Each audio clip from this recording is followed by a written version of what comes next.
চলছে। নমস্কার বন্ধুরা, এগ্রি সাকসেস ইউটিউব চ্যানেলের পক্ষ থেকে আপনাদের সকলকে স্বাগত জানাই। বন্ধুরা, আজকে আমাদের গাজরে আমরা সেচ নিচ্ছি। আজকে গাজরের বয়স হলো 65 থেকে 62 দিন, ওরকম মোটামুটি বয়স হচ্ছে। 65 দিন মতো বয়স হচ্ছে এখন। মানে গাজরে সেচ দেওয়ার একদম সঠিক সময়, কারণ গাজরটা কিছুদিনের মধ্যে বসতে শুরু করেছে, এখনই বসতে শুরু করেছে। কোনো গাজর তুললে হয়তো দেখালেই বুঝতে পারবেন যে গাজর বসেছে অলরেডি। তো চলুন একটা গাজর তুলে দেখি কিরকম বসেছে।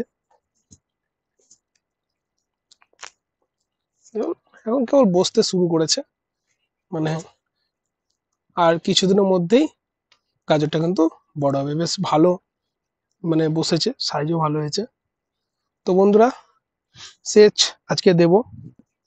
সেচ দেওয়া শুরু হয়ে গেছে অলরেডি। জল ওখানে চলছে, পাইপে জল আসছে, গঙ্গা থেকে জল আসছে। বন্ধুরা, আমাদের কাছে গঙ্গা, তো গঙ্গা থেকে জল আসছে। দেখুন, জল গঙ্গা থেকে জল আসছে। সেচ দেওয়ার পরে কি সার দেব সেটাও কিন্তু আপনাদের সঙ্গে আমি আলোচনা করব। তো বন্ধুরা, ভিডিওটা ভালো লাগলে একটা লাইক, কমেন্ট, শেয়ার করবেন।